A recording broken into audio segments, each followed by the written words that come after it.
grabe yung sakit ng mata ko. So umabot ako sa point na pakiramdam ko kailangan ko na ng operation.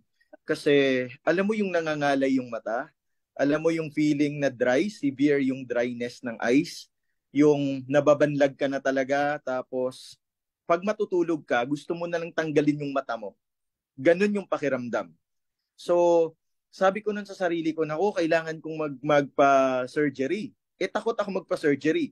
Plus, pandemic yun. So, punuan yung mga hospitals ng mga may COVID.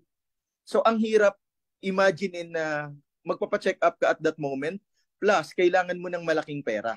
So, lahat yun, wala. Wala, hindi available. Kumbaga, hindi okay lahat. So, ano yung gagawin mo?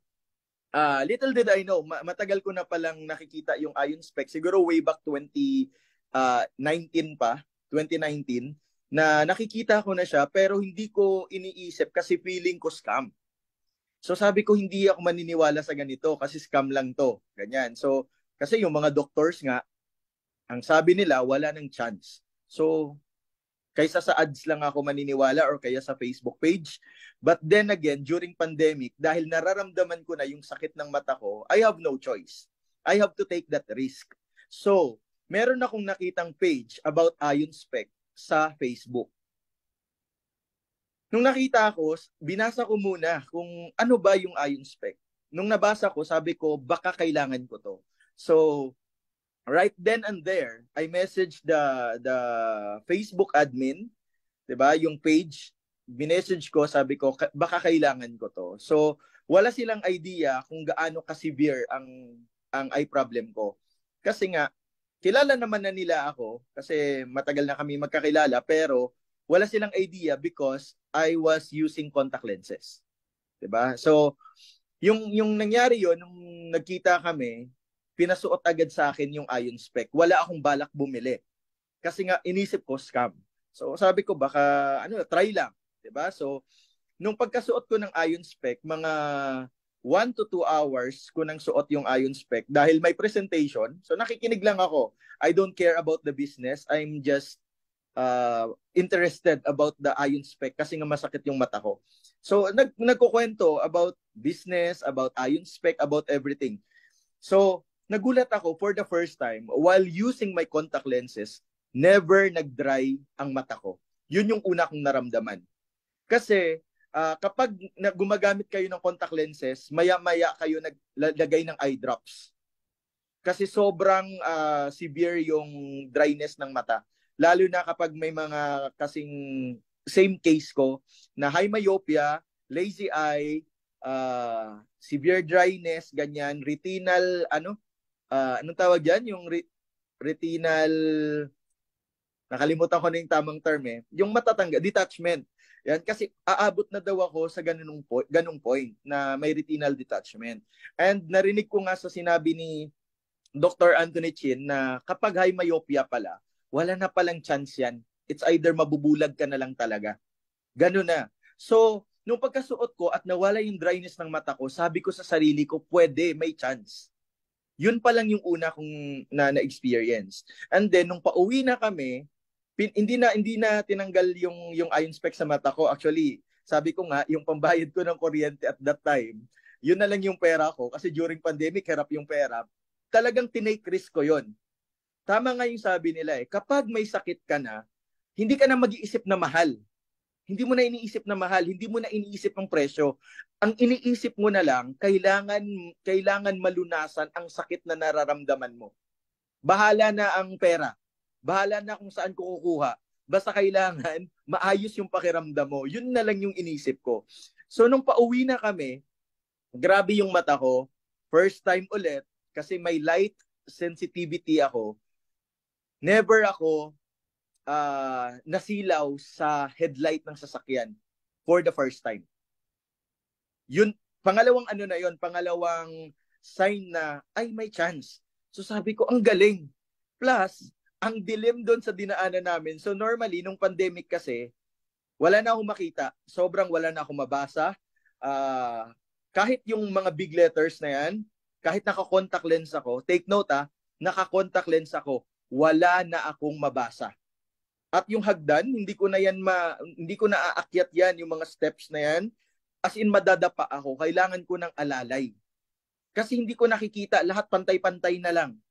So, during that time na ganun yung naramdaman ko, first time ulit na nakalakad ako kasama yung daughter ko, na hindi ako natisod at nauna siya sa akin na hindi niya ako inalalayan. Madilim yung daan.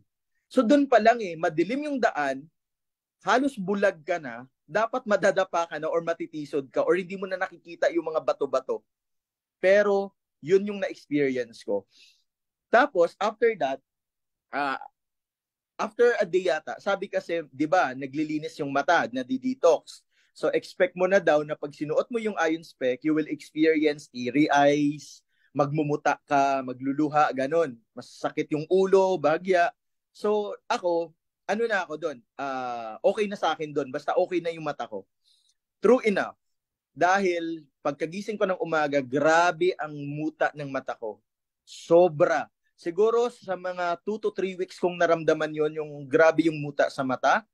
At napansin ko, medyo umayos na yung pagkabanlag ko. Wala lang akong picture na banlag ako eh. Kasi kaya kong dalhin sa mga pictures eh. Alam ko yung anggulo. So, nung ganun yung nangyari sa akin, sabi ko, amazing. So, may chance. So, hindi pa luminaw agad yung mata ko. Ganun pa lang muna yung nangyari at na-relax. Yun yung napansin ko, na-relax yung mata ko, hindi na siya sobrang sakit, hindi na nangangalay, tapos hindi na siya nagda-dry. Yun muna. Tapos after mga 3 to 6 months, napansin ko, kapag naka-contact lens ako, di ba nung pandemic, kahit naka-contact lens, wala na akong nakikita halos, wala na akong nababasa. Eto, naka-contact lens ako, nakakabasa na ako ng malayo ulit. So, ibig sabihin, it works. Amazing. Pero, sinubukan ko na walang contact lens. Kasi, dahil nga dikit ako magbasa, ganito, pag walang contact lens, gaano kalayo? Ganto na. Ganto na siya kalayo. So para sa akin, malaking improvement yun. Hindi man malinaw na malinaw, kagaya ng sa inyo, pero sa kagaya ko na wala na halos akong makita, ang laki ng improvement na dinulot sa akin ng Ion Spec. Kaya nga sabi ko, Ion Spec really is God's answered prayer.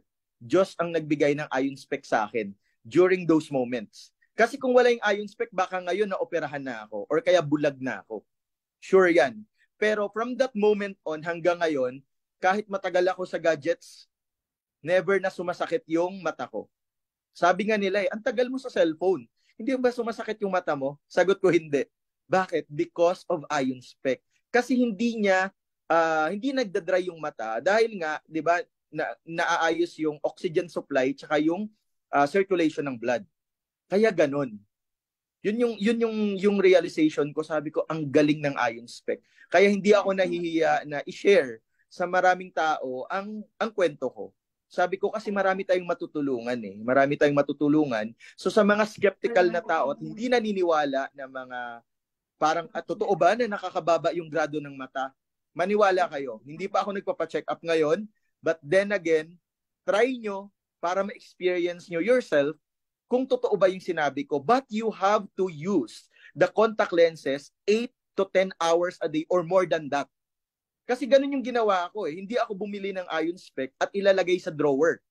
Ngayon, if you're trying to buy the Ion Spec, tapos patunayan nyo lang na sa sarili niyo, totoo ba? Tapos hindi nyo naman sinusuot, kung kailan nyo lang gusto suotin, wag na kayong umasa na aayos yung mata ninyo. Wag na kayong umasa na bababa yung grado. Kasi babalik ulit yun. Kasi nagsa-cellphone ka ulit eh.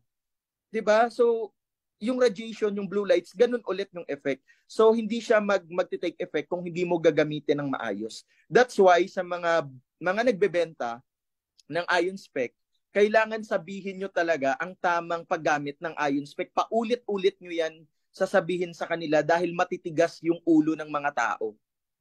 Yan. So, pag nasa bahay, wala na akong ginagamit na Ion Spec. Tinitiis ko lahat yan. Kahit medyo malabo pa, okay lang. Ang mahalaga, relax ang mata ko, wala akong sakit na nararamdaman. Yan. May we have your last words sa audience natin? Alright, sige. Ito po yung sasabihin ko sa inyo, sundin nyo lang ng maayos yung instruction. gamitin nyo ng maayos yung iron spec.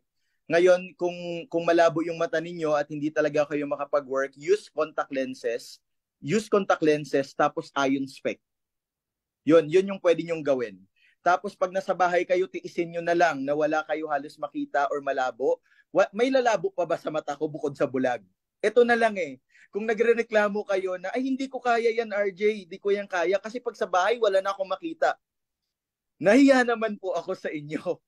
May mas lalabo pa ba sa 2,000 na grado na nagtitiis na walang makita pag nasa loob ng bahay? So, ibig sabihin, kung kaya ko, kaya nyo. Kasi gusto nyong gumaling kayo eh. Yun lang naman eh. Tsaka wag nyong madaliin. Wag madaliin at healthy lifestyle. Napansin ko kapag puyat ng puyat at kulang sa tulog, nagkakaroon ulit ng paglabo ng mata at dumadami yung floaters. Experience ko yan kasi mahilig ako magpuyat. 'Di ba? Pero pag sinuot mo yung iron spec, relax na ulit yung mata mo. Pero dapat kailangan mong matulog. Yun talaga, kailangan mong matulog, mapahinga yung mata mo ng maayos, at kailangan yung bumili ng iron spec para maintindihan ninyo ang sinasabi ko. Huwag kayong maniwala sa akin. Huwag kayong maniwala sa amin. Ikaw yung bumili, gamitin mo, at saka mo sabihin sa amin na totoo pala. You should experience it yourself. 'Di ba? Isa lang masasabi ko, gamitin mo yung iron spec, wala kang pagsisisihan. No regrets. Yun lang po and good morning. Yun. Thank you, Ma'am Tina.